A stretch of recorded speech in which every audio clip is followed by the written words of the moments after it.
अस्सलाम वालेकुम students. Chemistry class में आज हम जो पढ़ने जा रहे हैं वह चैप्टर नंबर 8 ऑर्गेनिक केमिस्ट्री का चैप्टर नंबर 8 जो है वो मुश्तमिल है एलिफेटिक हाइड्रोकार्बन कार्बन के ऊपर। लेकिन इससे पहले कि मैं आज का लेक्चर जो है वो शुरू करूं, तो इससे पहले हमने एक चैप्टर जो है चैप्टर नंबर 7 उसको ख़त्म कर दिया। तो मैंने ये एक मैसेज भी आपको कन्वे किया था कि चैप्टर नंबर 7 का जो पहला लेक्चर है उसका टेस्ट जो है वो मंडे को होगा। तो हमारी रूटीन यही है कि जो हम पढ़ते हैं उसको याद करते हैं, उसको लिखते हैं और फिर उसका टेस्ट देते हैं कि हमें कितना तैयार हो गया। तो ये टेस्ट क्योंकि साथ साथ नहीं चल रहे थे तो इसको अभी हमने चलाया पहले लेक्चर से, तो एक एक लेक्चर का ही मैं कोशिश करूँगा कि वीक में टेस्ट लिया जाए और वही चीज़ हमें फ़ायदा देगी जो हमने तैयार कर लेनी है। तो स्टूडेंट्स इस बात को याद रखना है कि लायक स्टूडेंट्स वही स्टूडेंट्स होते हैं जो अपना रोज़ाना का काम साथ साथ करते जाते हैं। लायक से लायक स्टूडेंट भी अगर रोज़ाना का काम रोज़ाना नहीं करता तो फिर उसका रिजल्ट जो है वो फेलियर में आता है। तो कामयाबी के लिए ज़रूरी है कि आप काम करें। अल्लाह ताला भी यही फरमाते हैं कि लैसा लिल इंसान इल्ला मा सा, इंसान जो कोशिश करनी होती है उसी के मुताबिक उसको मिलता है। अल्लाह ताला कहते हैं कि लहा मा कसबत व अलैहा मक्तसबत, जिसने जो मेहनत करनी है, जो कमाई करनी है, उसकी वही कमाई है। तो लेट्स स्टार्ट चैप्टर नंबर 7।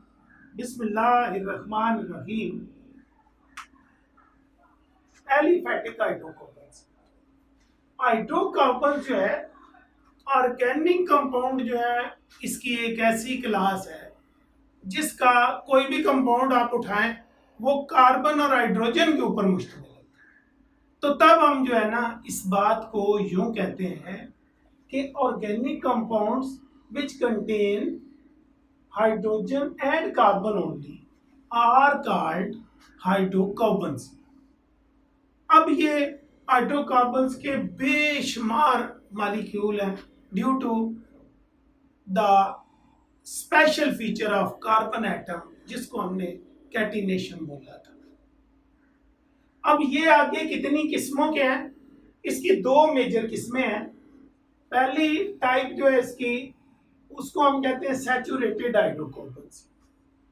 बेटा जी ऐसे हाइड्रोजन और कार्बन के कंपाउंड्स जिसके अंदर कार्बन की चार वैलेंसी सिंगल बॉन्ड बनाते हुए हाइड्रोजन के साथ सेटिस्फाइड होती है या अपने साथ वाले कार्बन के साथ सेटिस्फाइड होती है, making single covalent sigma bond, उसको हम जो है वो सैचुरेटेड हाइड्रोकार्बन्स कहते हैं।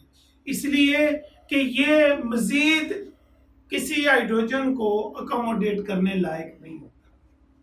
तो hydrocarbons in which all the four valencies of carbon atom are satisfied by single bond and no more hydrogen atom can be accommodated, such hydrocarbons are called saturated hydrocarbons.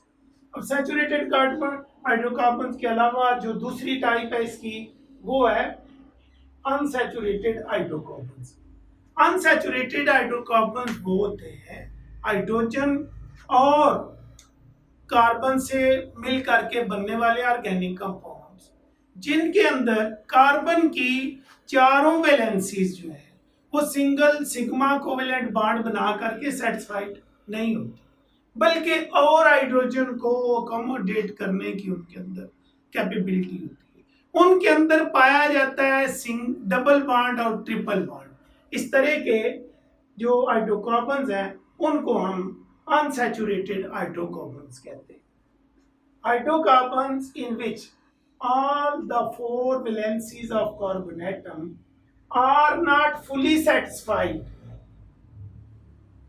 such hydrocarbons are called unsaturated hydrocarbons.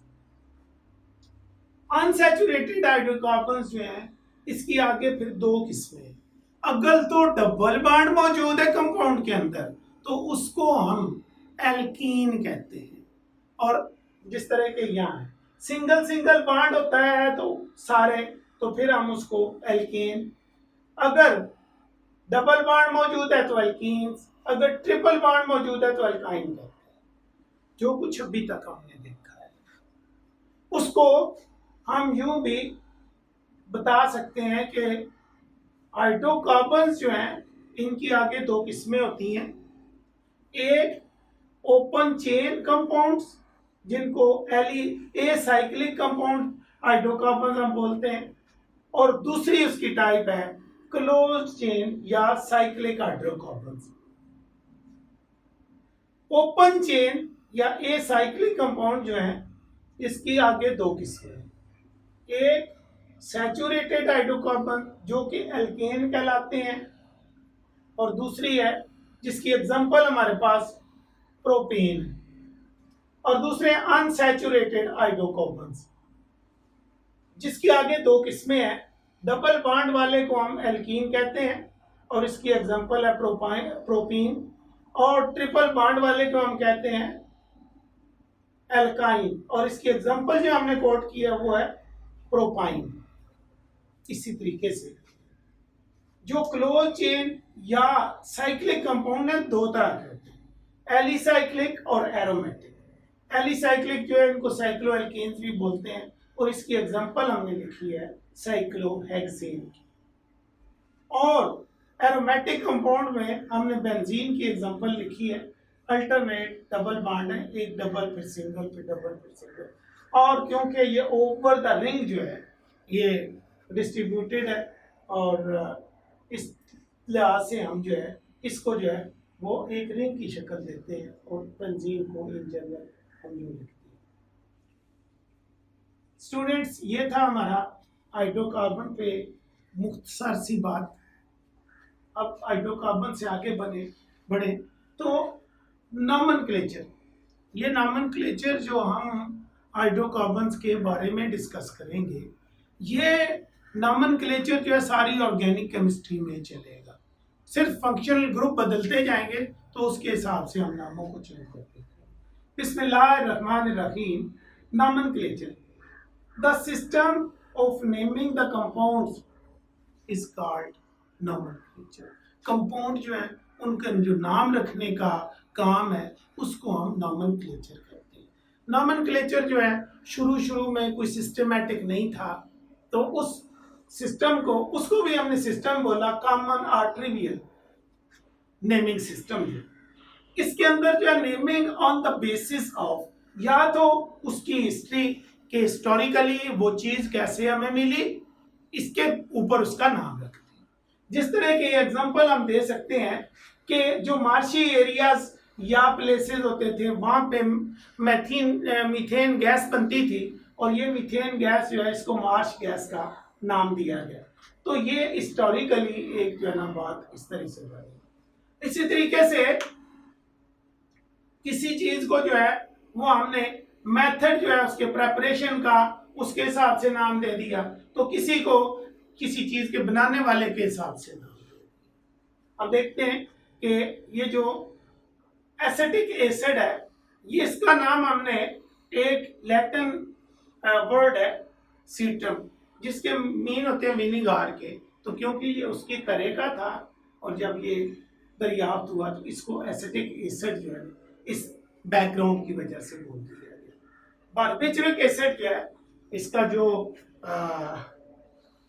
Prepare करने वाला है Barbara नाम से जो है ना इसको हमने बारबिचुरिक एसिड इसको बोल दिया है। तो अब सिस्टमैटिक नेमिंग जो है ये इसके लिए बड़ी जरूरी थी, लेकिन इससे पहले इसको हमने रद्द भी करना है कि क्यों जरूरी थी।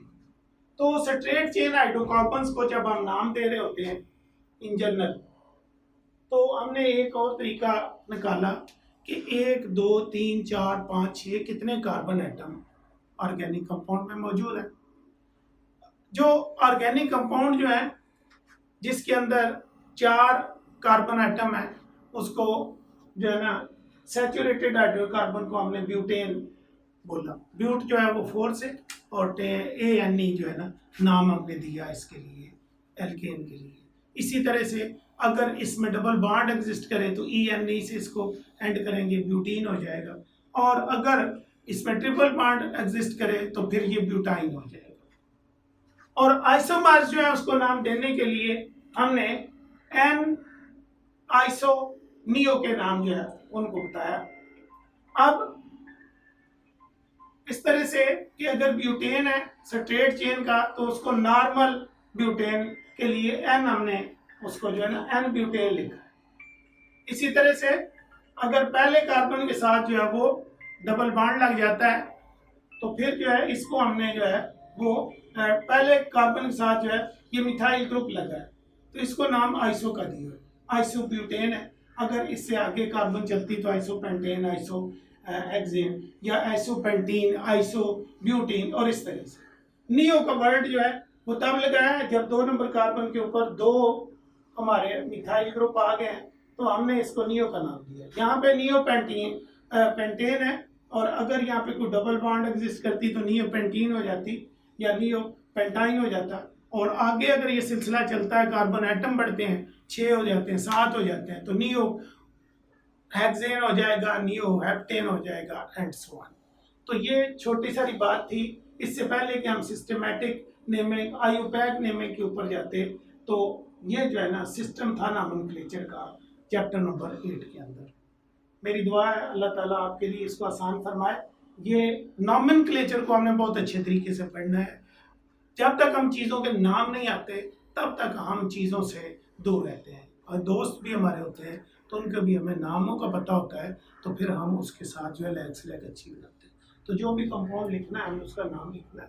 अभी हम एक सिस्टमेटिक जो है ना इसका सिस्टम पढ़ेंगे तो उसमें आपको ये नाम जो है वो लगाने में बहुत आसानी होगी। लेकिन इससे पहले जो है ना सिस्टमेटिक नेमिंग जो है उसका हिस्टोरिकल एक बैकग्राउंड है तो उस पर हम थोड़ी सी बात करेंगे और उसके बाद जो है वो सिस्टमेटिक